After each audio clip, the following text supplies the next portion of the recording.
안녕하세요. 주식마법사TV입니다. 11월 19일 목요일 오늘의 종목 리뷰 및 내일의 관심 종목에 대해서 말씀드리겠습니다. 먼저 영상 보시기 전에 좋아요, 구독, 알림 버튼 부탁드립니다. 제일 마감한 미국장 같은 경우에는 나스닥이 0.82% 하락 마감했습니다. 나스닥이 전고점을 돌파하는 단계에서 이렇게 하락이 나왔는데요. 내일이 중요합니다. 내일 같은 경우에 얘가 다시 반등을 해가지고 전고점을 뚫어주는 이런 그래프가 나올지 아니면 다시 하락이 나올지 굉장히 내일이 중요한 장인 것 같습니다. 나스닥의 하락폭에 비해서 우리나라 코스피, 코스닥 양시장은 양호한 모습이었습니다. 오늘도 역시 외국인이 선물 현물에서 순매수를 보여줬고요. 그로 인해서 코스피 차트도 아주 이쁜 조정을 보이고 있습니다. 상대적으로 코스닥이 코스피보다는 많이 못 올랐죠. 그래서 오늘 코스닥이 1% 정도 상승한 것 같습니다. 첫 번째 종목은 아스트라제네카 관련주입니다. 오늘도 AB프로 바이오가 상한가를 갔습니다. 이게 단기간에 굉장히 많이 올랐죠. 저 역시도 이걸 손을 못 댔습니다. 어저께 상한가를 갔음에도 불구하고 시초가가 그다지 높지는 않았죠. 5.17% 시가에 시작을 했고요. 5.1% 시가에 시작해가지고 바로 상승하는 모습을 보였습니다. 전형적인 상승 패턴 차트를 보입니다. 거의 한 20% 정도까지 이렇게 땡겨 가지고요. 땡겼다가 좀 조정을 받고 다시 상승을 나타내죠. 12시 반쯤에 다시 위로 땡겨 가지고 상한가를 붙입니다. 상한가도 한 번도 깨지지 않았죠. 그에 따라 2등, 3등주라고 할 수 있는 진매트릭스와 캐몬이 굉장히 시세를 많이 줬습니다.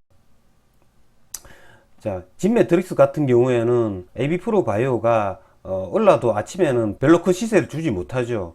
그러다가 아까 보셨다시피 AB프로 바이오가 1시쯤에 상한가를 붙죠. 1시쯤에 상한가를 붙자마자 이렇게 시세를 줍니다.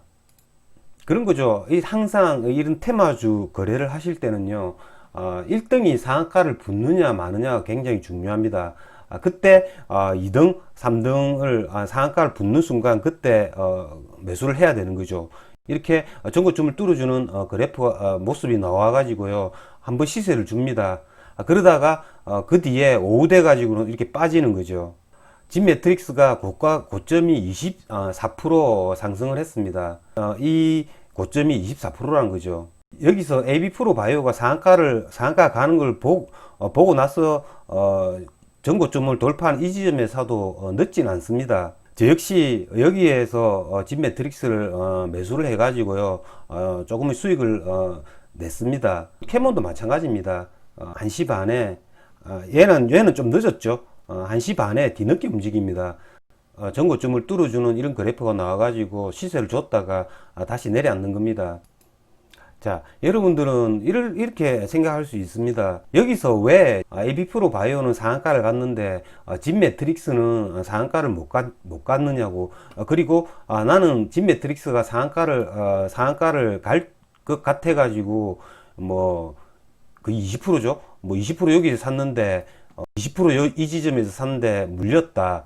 어떻게 봐야 되느냐면요, 첫날이 아니라 지금 어저께 상한가를 가고 진매트릭스도 제법 많이 올랐죠. 첫날 같은 경우에는 얘가 어저께 같은 경우에는 상한가가 붙을 확률이 굉장히 많았다면요, AB프로 바이오가 거의 한 20% 정도, 20%에 놀고 있을 때 진매트릭스는 한 3-4% 정도에서 놀고 있었죠. 만약에 AB프로 바이오가 20%쯤에서 거래가 되고 있을 때 10%에서 놀고 있었다면 진매트릭스도 분명히 상한가를 붙일 수 있었을 겁니다. 하지만 얘가 AB프로 바이오와 그 갭이 한 7% 정도 됐죠.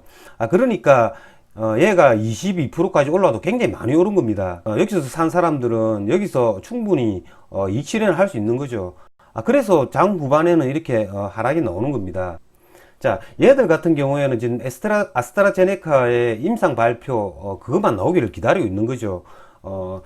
그것만을 나오기를 기다리고 있는데, 이게 임상 발표가 나면 이제 조심해야 됩니다. 이게 임상 발표 기대감으로 너무 많이 올랐습니다. AB프로 바이오, 진매트릭스, 뭐 캐몬 굉장히 많이 올랐죠. 그렇기 때문에 이게 발표가 나면요, 이제는 그거는 재료 노출이라고 봐야 됩니다. 자, 다음 종목은 ST팜인데요. ST팜 같은 경우에는 어저께 제가 말씀을 드렸죠. 이게 전고점을 돌파할 수도 있다고요. 이거 어저께 방송에서 3, 4개 정도 나오기를 기다리라고 말씀드렸는데요.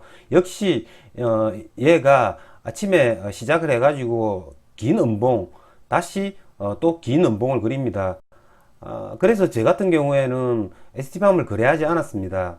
제가 전일 방송에서 아주 IB의 이런 그래프를 참조하라고 말씀을 드렸습니다. 거의 비슷한 차트입니다. 주식이라는 게요, 이렇게 갭을 띄워 가지고 양봉을 그리면 굉장히 시세가 납니다. 하지만 어저께의 아주 IB 그리고 오늘의 ST팜 같이 이렇게 음봉을 그려버리면요, 하루 종일 힘이 없습니다. 이게 어저께 샀던 외국인 기관들이 오늘 매도세로 빠져나갔습니다. 뭐 어쨌든 이런 걸 잘 구별해낼 줄 알아야 됩니다. 다음 종목은 비트코인 관련주입니다. 자, 어제 제가 방송에서 말씀을 못 드렸는데요. 어저께 비트코인 관련주 중에서 위지트가 상한가를 갔습니다. 자, 위지트가 오늘은 1등으로 나섰는데요. 위지트가 오늘 갭을 띄워서 시작했습니다. 시가가 거의 한 10%에 시작을 했고요. 아침부터 이렇게 강하게 상승해주는 모습을 보여줍니다. 그러다가요, 이렇게 한번 조정을 받고요, 시초가까지 거의 왔다가요, 다시 상승을 해가지고 끝내는 상한가를 붙입니다. 기존의 대장주라고 할 수 있었죠. 우리 기술 같은 경우에는 그다지 큰 폭이 나오지는 않았습니다. 11시에 살짝 이렇게 한번 치는 그래프가 나왔고요. 이거 같은 경우에도 어쩌면 단타들이 좀 물릴 수 있는 그래프입니다. 이게 간다고 생각할 수 있죠. 하지만 저 같은 경우에는 오늘 위지트가 1등이라고 생각했기 때문에 굳이 우리 기술을 거래하지는 않았습니다. 이걸 잘못 거래하면 또 물리는 거죠. 이게 이렇게 5분 이동 평균선을 타고 가다가 멍을 맞고 여기서 조정받고 다시 올라간다고 생각할 수 있죠. 그러면 쭉쭉쭉 밀립니다. 주식이라는 게요, 굉장히 예민한 겁니다. 이런 테마주들도 자기들 나름대로의 규칙과 원칙이 있습니다. 다음은 코로나 관련주인데요. 아까 제가 설명을 못 드렸는데요. 자, 오늘 코로나 확진자 수가 굉장히 많이 늘었습니다. 343명이 나왔고요. 근데 더 문제가 되는 게요, 코로나 라이브 지금 현재 65명이 증가한다고 나왔거든요.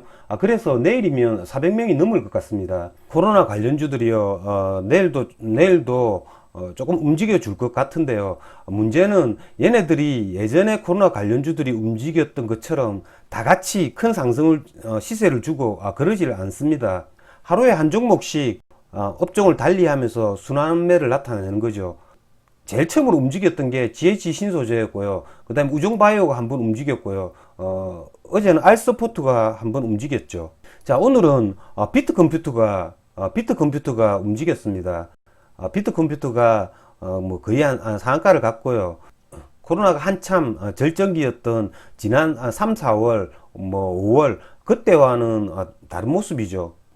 내일도 이런 모습을 보일 것 같은데요. 시간외상으로는요, 오늘 뭐 알스포트가 덜 올랐죠. 덜 오른 놈이 좀 많이 튈 것 같습니다. 다음은 SK바이오팜입니다. SK바이오팜은 오늘도 외국인의 순매수가 들어왔습니다. 제가 지난 목요일날 SK바이오팜 주가 분석이라는 영상을 올렸는데요. 그때 제가 분명히 말씀드렸습니다. 이 외국인들이 MSCI 지수가 편입되기 2주 전부터, 그러니까 이번 주부터 계속 매수에 가담을 할 것이라고요. 이번 주 월요일부터 계속 외국인의 매수세가 들어옵니다. 자, SK바이오팜이 주가는 그다지 오르지 못했지만요, 다음 주부터는요, 이번 주보다는 조금 더 많은 외국인의 물량이 들어오지 않을까라는 생각을 해봅니다. 저는 계속 SK바이오팜을 홀딩하고 있습니다. 저는 11월 말까지는요, 계속 홀딩을 하려고 하고 있고요. 12월 첫째 주쯤에 매도를 생각하고 있습니다. 자, 다음은 화이자 관련주인데요. 방송이 끝나고 어제 밤 늦게 화이자 관련 임상 결과가 발표가 났습니다. 그래가지고 오늘 뭐 KPS 생명과학을 비롯해 가지고 제일약품, 우리바이오, 대한과학 이런 애들이 갭을 띄워서 시작했습니다. KPS 생명과학은 거의 한 14%에 시작을 했습니다. 제일바이오도 한 6% 상승해서 시작을 했고요. 이거를 시초가부터 이렇게 사는 분이 과연 있었을런지 저는 궁금합니다. 제가 이렇게 어저께 방송에서 말씀드린 것처럼 이거는 누구나가 조금 주식을 했다는 사람들은 충분히 예측할 수 있는 거죠. 미리 사놓은 사람들이 있습니다. 파는 거죠. 임상 결과 나올 거는 뻔히 알았고 거기에서 매도하는 겁니다. 저는 화이자 관련주를요 거래를 하지 않았고요. 저는 오늘 정도 오버나이트를 할까 생각했는데 한 발 늦었습니다. 다음은 오늘 제가 돌파 매매를 했던 종목인데요, 남성이라는 종목입니다. 남성 같은 경우에는 일봉 차트를 보시면요, 전일 굉장히 그래프가 좋았습니다. 조건을 회복해주는 이 지점에서는 저는 보지 못했고요.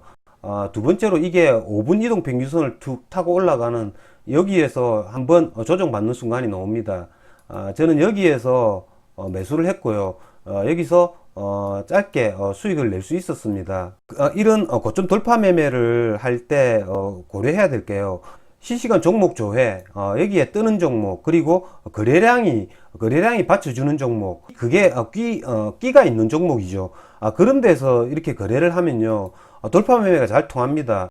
거래량이 없는 종목에서 거래를 하면요, 대치기를 당할 경우가 굉장히 많거든요. 이렇게 거래 대금이 오늘 남성이가 2,500억이나 터졌습니다. 10거래일 내에 1,000억 이상 터진 적이 있거나 관심을 갖는 그런 종목에서는요, 이런 돌파 매매는 굉장히 잘 통합니다. 자, 제가 오늘 아까 진 매트릭스 아까 그 부분이죠. 그 부분에서 거의 한 80만원 정도 수익이 났고요. 자, 아까 설명드린 남성 돌파 매매죠. 돌파 매매 간단하게 해가지고 85만원 정도 수익이 났습니다. 제가 이번 주말부터는요, 뭐 직장에 다니시는 분들이나 전업을 하지 않으신 분들을 위해서요, 수급 관련주, 그러니까 뭐 기아차, 뭐 현대모비스, 롯데케미칼이나 이런 대형주나 코스닥 중대형주 중에 굉장히 우량한 주식들이죠. 매주 주말에 그 부분을 제가 방송을 해드리겠습니다.